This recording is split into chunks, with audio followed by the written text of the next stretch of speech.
الہجرہ school کی زیارت۔ تحریر عبد المالک ہاشمی۔ الہجرہ کے فارغ التحصیل طلباء کا 12واں اجلاس۔ الہجرہ اسکول زیارت کے پرنسپل جناب شبیر احمد کی دعوت پر لبیک کہتے ہوئے میں نے الہجرہ اسکول زیارت کی زیارت کا ارادہ کیا اور لاہور سے کوئٹہ کے لیے رخت سفر باندھا۔ الہجرہ اسکول زیارت ہر سال اپنے فارغ التحصیل طلباء کو اکٹھا کرتا ہے اور انہیں اس مقصد کی تذکیر کراتا ہے جس مقصد کے لیے انہیں اس اسکول میں 6 سال زیر تعلیم رکھا گیا۔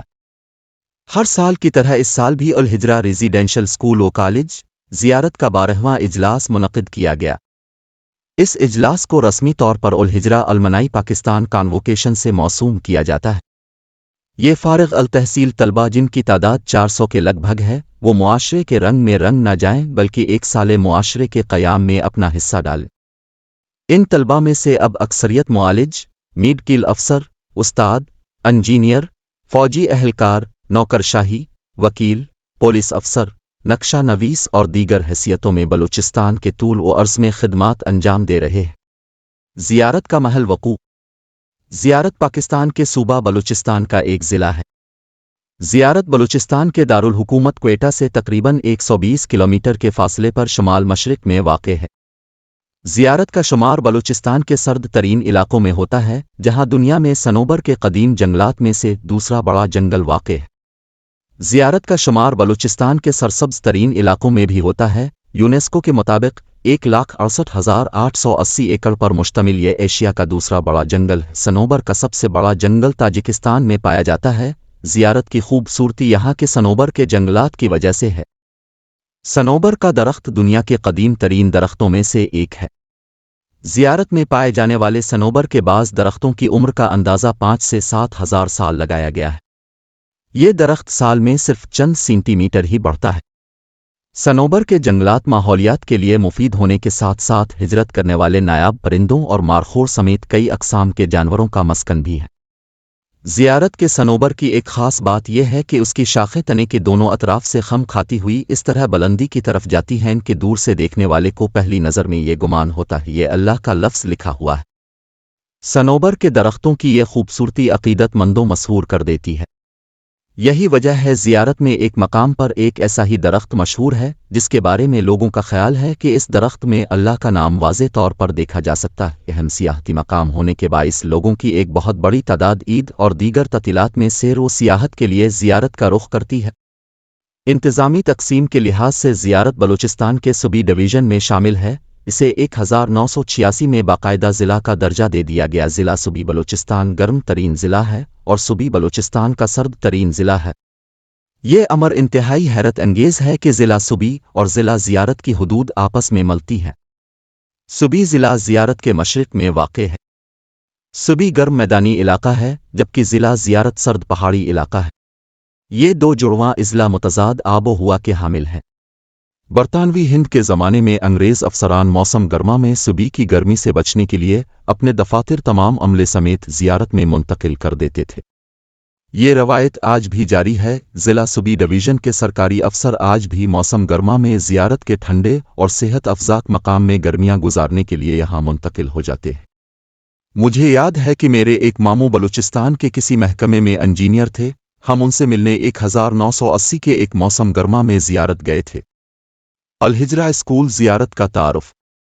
الہجرہ اسکول زیارت کا قیام بانی الہجرہ اسکول جناب محمد عبد الکریم ثاقب کے نزدیک محض ایک اتفاق تھا لیکن اللہ کے نزدیک یہ ایک منصوبہ تھا۔ ثاقب صاحب خود بتاتے ہیں کہ میں پشاور میں تھا اور میں لنڈی کوتل تک سارا پاکستان گھوم پھر چکا تھا لیکن بلوچستان دیکھنا رہ گیا تھا اور 2 دن بعد میں نے برمنگھم واپس جانا تھا۔ میں نے فیصلہ کیا کہ میں یہ 2 دن بلوچستان میں گزاروں گا۔ میرا زیارت میں اسکول بنانے کا کوئی ارادہ نہیں تھا۔ اللہ نے گردن سے پکڑ کر مجھے یہ ذمہ داری سونپی۔ وہ مزید بیان کرتے ہیں کہ دوسری وجہ یہ ہے کہ بلوچستان کی نوکرشاہی بہت قابل رسائی ہے۔ ان 2 دنوں میں کور کمانڈر صاحب سے بھی ملا، گورنر صاحب سے بھی ملا اور IG صاحب سے بھی ملا۔ ان کا تعاون اگر نہ ہوتا تو میں الہجرہ اسکول زیارت کو قائم نہیں کرتا۔ یہ کیمپس بلوچستان حکومت کی طرف سے الہجرہ کے لیے گفٹ دیا گیا ہے کیونکہ الہجرہ کے پاس یہ استعداد نہیں تھی کہ وہ اتنی بڑی سرمایہ کاری کر سکتا۔ واقعہ یہ ہے کہ جنرل ضیاء الحق مرحوم نے 1980 کی دہائی میں قائد اعظم ریزیڈنسی کا دورہ کیا۔ قائد کی یاد میں انہوں نے زیارت کے لوگوں کے لیے ایک اقامتی تعلیمی ادارہ قائم کرنے کا وعدہ کیا۔ اس وعدے کو وفا کرتے ہوئے بلوچستان حکومت نے اس تعلیمی ادارے کے لیے 67 ایکڑ زمین مختص کر دی۔ اس تعلیمی ادارے کا نام قائد اعظم ریزیڈنشل اسکول رکھا گیا۔ اسکول کی عمارت تیار ہو گئی، لیکن 1988 میں جنرل ضیاء الحق کی شہادت کا سانحہ پیش آ گیا اور یہ عمارت ویران کی ویران پڑی رہ گئی۔ 16 سال بعد یہی عمارت بلوچستان کی سخی انتظامیہ نے محمد عبدالکریم ثاقب صاحب کے حوالے کر دی۔ ثاقب صاحب نے الہجرہ برمنگھم کے بعد الہجرہ زیارت کی بنیاد رکھی، جسے انہوں نے الہجرہ اسکول جنا کیمپس زیارت کا نام دیا۔ اس طرح اپریل 2004 میں الہجرہ اسکول میں 11 بچوں کے داخلے کے ساتھ اسکول میں تعلیم کا آغاز ہو گیا۔ اس ادارے میں داخلے کا طریقہ یہ رکھا گیا کہ بلوچستان کے مختلف اضلاع سے دو غریب مگر ذہین بچوں کا انتخاب کیا گیا۔ دوسری شرط یہ تھی کہ ان بچوں نے سرکاری اسکول سے 6ٹھی جماعت نمایاں نمبروں سے پاس کی ہو۔ تیسری شرط یہ تھی کہ بچے کے سرپرست والد کی سالانہ آمدن 4 لاکھ روپے سے زیادہ نہ ہو۔ چوتھی شرط یہ تھی کہ یہ بچے الہجرہ اسکول کا داخلہ ٹیسٹ اور انٹرویو پاس کرنے کی صلاحیت رکھتے ہوں۔ جن بچوں کو 7ویں جماعت میں داخلہ مل جاتا، ان کے تمام تعلیمی و غیر تعلیمی اخراجات الہجرہ ٹرسٹ UK اٹھاتا تھا۔ ان سہولیات میں وردی، جوتے، کتابیں، کاپیاں، کھانا اور اقامت کی سہولیات شامل تھیں۔ 2004 کے اختتام پر 7ویں جماعت کے 11 بچے ترقی کر کے 8ویں کلاس میں چلے گئے اور 7ویں میں نئے بچے داخل ہو گئے۔ جیسے جیسے بچوں کی تعداد بڑھتی گئی، نئے اساتذہ کی خدمات لی جاتی رہی۔ الہجرہ اسکول ترقی کر کے میٹرک تک پہنچا اور پھر کالج کی شروعات بھی کر دی گئی۔ اب یہ ادارہ اسکول بھی ہے اور کالج بھی ہے۔ کالج کے بچوں کے لیے اقامت گاہ الگ سے تعمیر کی گئی ہے۔ انسانیت، اسلامیت، پاکستانیت۔ الہجرہ اسکول کے بچوں کی تربیت کی خاص بات یہ ہے کہ یہ بچے انسانیت، اسلامیت اور پاکستانیت کے جذبے سے سرشار ہیں۔ یہ تینوں خصوصیات ان کی شخصیت کا خاصہ بن چکی ہے۔ 3 جہتی یہ شعار الہجرہ اسکول زیارت کی پہچان ہے۔ یہاں پڑھنے والے بچوں میں 7ویں کلاس سے 12ویں کلاس تک مربی اور اساتذہ ان 3 خواص کو مختلف اسلوب استعمال کرتے ہوئے تذکیر کراتے رہتے ہیں، یہاں تک کہ یہ 3 جہتی شعار الہجرہ سے فارغ التحصیل طلبہ کی گاٹھی میں داخل ہو جاتا ہے۔ پھر وہ جہاں جاتے ہیں یہ ان کی پہچان بن جاتا ہے۔ انسانیت۔ سب سے پہلے احترام آدمیت کا تصور سکھایا جاتا ہے کہ حضرت آدم علیہ السلام کی اولاد ہونے کے ناطے ساری انسانیت سے ہمارا بھائی چارے کا رشتہ۔ پاکستانی معاشرے میں مذہبی جنونیت اتنی بڑھ چکی ہے کہ ایک عام مسلمان تمام غیر مسلموں کو کافر سمجھتا ہے۔ درحقیقت ہر انسان اللہ کی تخلیق کا شاہکار ہے۔ ہم انسان کو اس نظر سے نہیں دیکھتے۔ ہم سمجھتے ہیں کہ جو بھی غیر مسلم ہے وہ گویا ہمارے ساتھ حالت جنگ میں ہے۔ اس کے برعکس ہمیں لوگوں کو اس نظر سے دیکھنا چاہیے کہ انسان ایک ایسی مخلوق ہے جس کے وجود میں اللہ تعالیٰ نے اپنی روح پھونکی ہے۔ مطلب یہ کہ بنی آدم کی صورت میں اللہ نے ایک مخلوق بنائی اور اس میں کوئی ایسی چیز پھونک دی جو اس کی کسی اور مخلوق میں نہیں پھونکی۔ لہذا ہر آدمی اللہ کی روح کا مظہر ہے، اس کا احترام کرنا چاہیے۔ اس حوالے سے میں یہاں احمد جاوید صاحب کے سفن ہندوستان کا ایک واقعہ قارئین کے لیے نقل کر رہا ہوں۔ احمد جاوید صاحب رقم طراز ہے۔ چند برس پہلے کی بات ہے، 7-8 افراد کے ہمراہ مجھے ایک دعوت پر سرکاری وفد کے ساتھ ہندوستان جانے کا اتفاق ہوا۔ ہندوستان کے اس سفر میں ہمیں دہلی سے حیدرآباد دکن بھی جانا تھا۔ جب ہم حیدرآباد پہنچے تو رات ہو گئی تھی۔ ہمیں جس ہوٹل میں ٹھہرایا گیا وہ ایک مسلمان کی ملکیت تھا اور اس کا سارا عملہ بھی مسلمانوں پر مشتمل تھا۔ استقبالی کاؤنٹر پر کلمہ لکھا ہوا تھا۔ کاؤنٹر پر کھڑے لڑکے سے میں نے پوچھا، بھائی یہاں مسجد کہاں ہے؟ مجھے مسجد دیکھنے کا شوق ہوا اور یہ بھی کہ وہاں جماعت سے نماز پڑھوں، حالانکہ میں ایک مسافر تھا، کمرے میں بھی نماز پڑھ سکتا تھا اور باقی ساتھیوں کے ساتھ وہیں جماعت کے ساتھ بھی نماز پڑھ سکتا تھا۔ جس طرح سیاحوں کا ایک جذبہ ہوتا ہے کہ مسجد دیکھی جائے، یہی شوق میرے اندر پیدا ہو گیا۔ اس نوجوان نے کہا کہ میں بھی آپ کے ساتھ نماز پڑھنے کے لیے چلوں گا۔ سردیوں کا موسم تھا۔ رات کے وقت یہ پوچھنا بھول ہی گیا کہ فجر کی نماز کا وقت کیا ہے۔ خیر، جب نماز کے لیے اٹھا تو دیکھا کہ وہی لڑکا کاؤنٹر پر سر رکھ کر گہری نیند سو رہا ہے۔ یہ سوچ کر کہ اسے اب کیا اٹھاؤں، اکیلا ہی مسجد کی طرف نکل پڑا۔ ابھی فجر کا وقت نہیں ہوا تھا، تہجد کا وقت تھا۔ قریب ہی سڑک پر بس اسٹینڈ تھا، وہاں ایک صاحب داڑھی اور لمبے لمبے بالوں والے کھڑے نظر آئے۔ میں نے انہیں السلام علیکم کہا اور انہوں نے بھی وعلیکم السلام کہا۔ میرے لاشعور میں یہی تھا کہ یہ شخص مسلمان ہی ہوگا۔ میں نے پوچھا یہاں مسجد کہاں ہے؟ اس نے کہا کہ مسجد تھوڑی دور ہے اور اگر میں راستہ بتاؤں تو تم وہاں پہنچ نہیں سکو گے۔ کیا تم یہاں نئے ہو؟ میں نے کہا جی ہاں۔ پھر وہ شخص مجھے لے کر گلیوں میں ادھر ادھر گھومتے ہوئے مسجد کی طرف لے چلا۔ اندازہ ہے 1.5 کلومیٹر ضرور فاصلہ طے ہوگا۔ وہاں پہنچ کر میں نے پوچھا کیا آپ واپسی پر بھی ساتھ ہوں گے؟ اس نے کہا نہیں، البتہ میں واپسی کا راستہ بتا دیتا ہوں، وہ سیدھا ہے۔ جب ہم مسجد کے قریب پہنچے تو فجر کی اذان ہوئی۔ میں نے ان سے کہا آپ کی بڑی مہربانی، آپ اپنا نام تو بتا دیجیے۔ اس نے اپنا نام آرام داس بتایا۔ جیسے ہی میں نے یہ نام سنا تو مجھے یوں لگا جیسے ڈھیروں پانی پڑ گیا ہو۔ میں نے سوچا کہ یہ شخص تو بس کے انتظار میں کھڑا تھا اور یہاں آنے میں کم از کم 40 منٹ لگے اور کچھ وقت اسے واپسی میں بھی لگے گا، اس پر میں حیران رہ گیا۔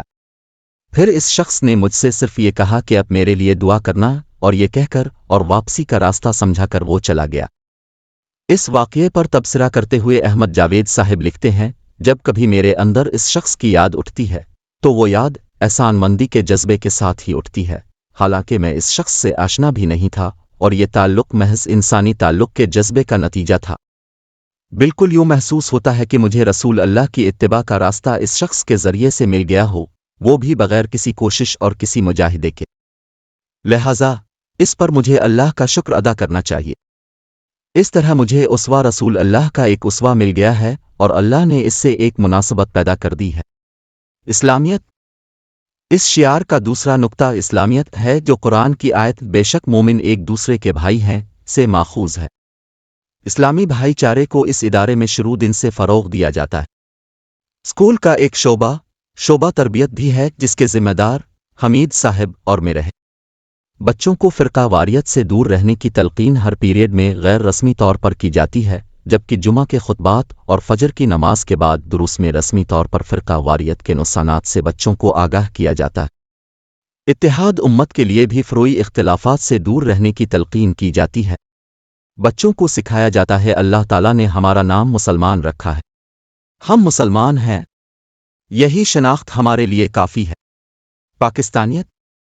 اس شعار کا تیسرا نقطہ پاکستانیت ہے۔ الہجرہ اسکول زیارت میں بلوچستان کے مختلف قبائل اور لسانی پس منظر سے تعلق رکھنے والے طلبہ یہاں پڑھنے آتے ہیں۔ ہر ضلع سے قبائلی اور لسانی پس منظر سے قطع نظر دو بچوں کو منتخب کیا جاتا ہے اور انہیں ایک ہی کمرے میں رہائش دی جاتی ہے۔ دن میں وہ کمرہ جماعت میں ایک ساتھ ایک ہی بینچ پر بیٹھ کر پڑھتے ہیں اور شام کو وہ مشترکہ طور پر کھیلتے ہیں۔ دوران کھیل ان میں پٹھان، بلوچ، براہوی، سندھی اور سرائکی کی خلیج خود بخود دور ہو جاتی ہے۔ اس کے برعکس ان میں الفت و محبت کے جذبات پروان چڑھنے لگتے ہیں۔ اقامت گاہ میں وہ سب پاکستانی ہوتے ہیں۔ یہ قبائل اور یہ مختلف زبانیں تو اللہ تعالیٰ نے شناخت کے لیے پیدا کی ہے، عصبیت کے لیے نہیں پیدا کی۔ پاکستانی بھائی چارے کو فروغ دینے کے ثمرات یہ ہیں کہ کوئی بچہ کسی دوسرے بچے کو یہ نہیں کہتا کہ تم بلوچ ہو، میں تمہارے ساتھ کمرے میں نہیں رہ سکتا، اور نہ کوئی بچہ کسی کو یہ کہتا ہے کہ تم پٹھان، براہوی، سندھی یا سرائکی ہو، میں تمہارے ساتھ کلاس روم میں بیٹھ کر پڑھ نہیں سکتا۔ اس ادارے میں اساتذہ بچوں پر مساویانہ توجہ دیتے ہیں۔ ہر بچہ اپنے آپ کو پاکستانی سمجھتا ہے۔ الہجرہ اسکول و کالج میں 6 سال اکٹھے پڑھائی اور کھیل اور سکونت اختیار کرنے کی وجہ سے ان بچوں میں پاکستانیت کوٹ کر بھر جاتی ہے۔ یہی وجہ ہے جب 2010 میں یہ طلبہ بلوچستان کی جامعات کے ہاسٹلز میں رہائش پذیر ہونا شروع ہوئے، وہاں لسانی بنیادوں پر طلبہ کو الگ الگ ہاسٹلوں میں رہائش دی جاتی تھی۔ ان بچوں نے نفرت کی اس روایت کو توڑا اور ایک ہی کمرے میں رہائش پذیر ہونے لگے۔ متعصب طلبہ ان سے پوچھتے تھے تم کہاں سے پڑھے ہو؟ وہ فخر سے بتاتے کہ ہم الہجرہ اسکول زیارت سے فارغ التحصیل ہیں۔ الغرض، ان بچوں نے نفرت و تعصب کی روایت کی جگہ محبت و الفت اور پاکستانیت کی روایت کو فروغ دیا۔ ان کی دیکھا دیکھی اب دیگر طلبہ بھی اکٹھے رہنے لگے ہیں۔ اس کا سہرا برادر محمد عبد الکریم ثاقب صاحب کی بصیرت کو جاتا ہے۔ بقول شاعر، اس کا صحرا بھی تیرے عشق کے سر جاتا ہے، مجھ کو ہر شخص دعا دے کے گزر جاتا ہے۔ الہجرہ کے بانی کا تعارف۔ الہجرہ اسکول زیارت کے بانی جناب محمد عبد الکریم ثاقب ہیں۔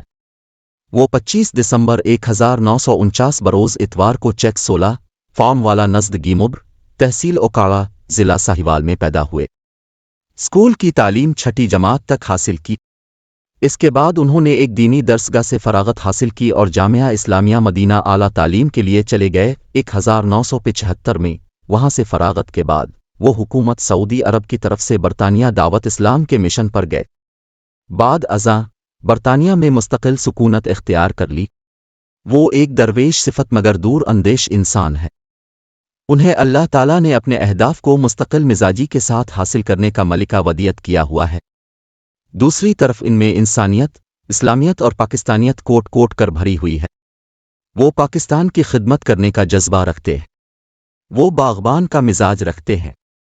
جس طرح باغبان اپنے باغ کی تربیت کرتا ہے اور تمام آفتوں سے اس کو بچاتا ہے، ضرورت کے مطابق کئی درختوں کی شاخیں کاٹ لیتا ہے، اس پر دوسرا پیوند لگاتا۔ بالکل اسی انداز میں برادر عبد الکریم ثاقب الہجرہ کے بچوں کی تربیت کرتے ہیں۔ وہ سوچ سمجھ کر نئے بیج بوتے ہیں۔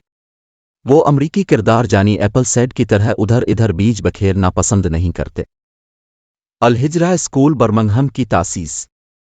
اسی جذبے سے سرشار ہو کر انہوں نے 17 جولائی 1988 میں برطانیہ کے شہر برمنگھم میں الہجرہ اسکول کی بنیاد برمنگھم کی مرکزی مسجد کے 3 کمرے کرائے پر لے کر رکھی۔ 1990 میں یہ اسکول اپنی منفرد عمارت میں منتقل ہو گیا۔ 1997 میں الہجرہ ٹرسٹ یوکے نے لوکل حکام کے ذریعے چیری ووڈ گرامر اسکول کی عمارت کو خرید لیا اور اسکول اس میں منتقل ہو گیا۔ ایک وقت آیا کہ الہجرہ اسکول برمنگھم میں 767 طلباء و طالبات زیر تعلیم رہے۔ اپنے نتائج کے لحاظ سے یہ اسکول کسی سرکاری اسکول سے کم نہیں تھا۔ پھر وہ وقت آیا جب اس تعلیمی ادارے پر عیسائی اور صہیونی عصبیت کا گرہن لگ گیا۔ پہلے مرحلے میں انہوں نے اس اسکول کو مالی امداد کی پیشکش کی۔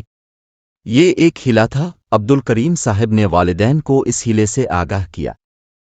اللہ تعالیٰ نے اسکول کے ایک فارغ التحصیل شاگرد کو ایک خواب کے ذریعے اشارہ دیا کہ حکومت سے مالی امداد لینے سے اسکول کی انتظامیہ کی آزادی اور خود مختاری داؤ پر لگ جائے گی، لیکن والدین کی اکثریت نے ایک نہ سنی۔ دوسرے مرحلے پر کمیونٹی کونسل نے عبد الکریم صاحب کو، جو اس اسکول کے ہیڈ ٹیچر تھے، اسکول سے بے دخل کر دیا۔ بعد ازاں کمیونٹی کونسل نے اسکول کی ساری انتظامیہ کو فارغ کر کے اس کی جگہ انگریز انتظامیہ تعینات کر دی۔ آخری حربے کے طور پر عدالت کے ذریعے اسکول پر یہ الزام فورس مجر لگایا گیا کہ یہ اسکول اسلامی انتہا پسندی کو فروغ دے رہا ہے، جو ملک کی سلامتی کے لیے نقصان دہ۔ اس بنیاد پر 2019 میں اسکول کو قفل لگا دیا اور علم کی شمع کو بجھانے کی کوشش کی۔ لیکن ثاقب صاحب ایک دور اندیش، ویژنری اور جہاں دیدہ شخصیت کے مالک ہیں۔ انہوں نے پاکستان کے دور افتادہ علاقے زیارت میں علم کی ایک اور شمع روشن کر دی، جو الہجرہ اسکول زیارت جناح کیمپس کہلایا۔ اب یہ اسکول ترقی کر کے کالج کا درجہ حاصل کر چکا ہے۔ الہجرہ اسکول زیارت میں آمد۔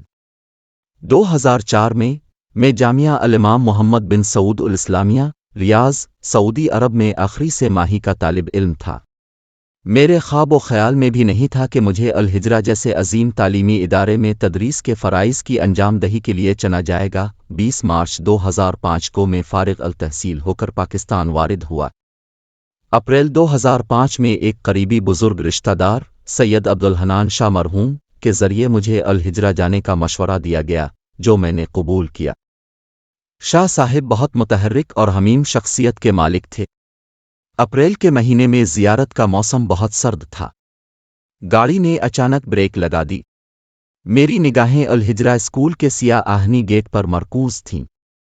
گیٹ کے قریب سڑک کے کنارے ایک نیلے رنگ کا آہنی مستطیلی بورڈ نصب تھا، جس پر الہجرہ اسکول زیارت جناح کیمپس لکھا تھا۔ جب میں اپنا اسباب اٹھائی گیٹ سے اسکول کے وسیع رقبے پر پھیلے ہوئے احاطے میں داخل ہوا تو میرے پیچھے ایک پہاڑی سلسلہ تھا اور میرے سامنے بھی ایک پہاڑی سلسلہ تھا۔ ان دونوں پہاڑوں کے درمیان الہجرہ کی عمارت تھی۔ یہ پہاڑ صنوبر کے درختوں سے ڈھکے ہوئے تھے۔ فضا میں صنوبر کی مخصوص مہک تھی جو کسی دوسری جگہ میں نے نہیں سنی۔ فضا میں خاموشی اتنی تھی کہ جب کوئی ٹریکٹر پہاڑ کے ساتھ سڑک پر سے گزرتا تو فضا میں اس کی آواز گونجتی تھی۔ بعض اوقات ٹریکٹر والا پشتو گانے سنتا اور سب کو سناتا ہوا گزرتا تو یہ آہنگ دونوں پہاڑوں سے ٹکرا کر باز گشت پیدا کر دیتا، جس سے کمرہ جماعت میں بیٹھے بچوں کے ہونٹوں پر دبی دبی سی مسکراہٹ پیدا ہو جاتی تھی۔ گیٹ سے ایک پکا مگر الف جیسا سیدھا راستہ اسکول کی عمارت تک جاتا دکھائی دے رہا تھا۔ اسکول کی سفید عمارت پرشکو تھی۔ عمارت کے دو حصے تھے۔ اگلا حصہ نیم دائرے کی شکل میں بنایا گیا تھا، البتہ پچھلا حصہ جیومیٹری کی مخمس شکل کا تھا جس کے بیچ میں ایک باغیچہ تھا۔ اسکول کی عمارت 2 منزلہ تھی، لیکن عمارت کے سامنے اور پیچھے اونچے اونچے پہاڑ اس عمارت کو بونا بنا رہے تھے۔ عمارت کے اگلے حصے کے سامنے پکا فرش تھا جہاں صبح کے اوقات میں اسمبلی ہوا کرتی تھی، اور اسکول کے اوقات کے بعد یہی پکا فرش باسکٹ بال کے کورٹ کے طور پر استعمال ہوتا تھا۔ عمارت کی نچلی منزل میں کلاس روم تھے اور اوپری منزل میں اقامت گاہ تھی۔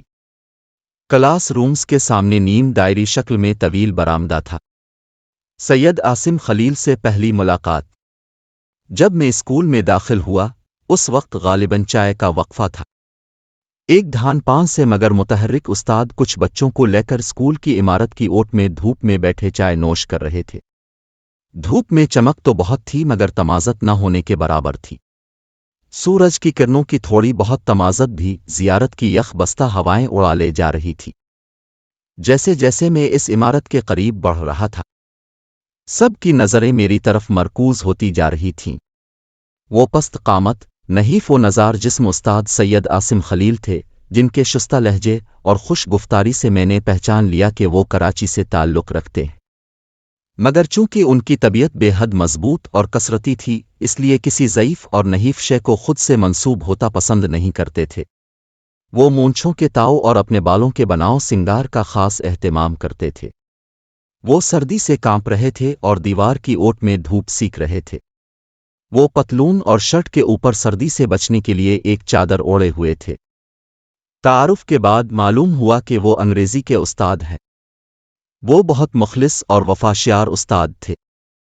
ابھی ہم گفتگو ہی کر رہے تھے کہ اگلے پیریڈ کی گھنٹی بج گئی، جس کا مطلب تھا کہ چائے نوش کرنے اور دھوپ تاپنے کا وقفہ ختم ہوا۔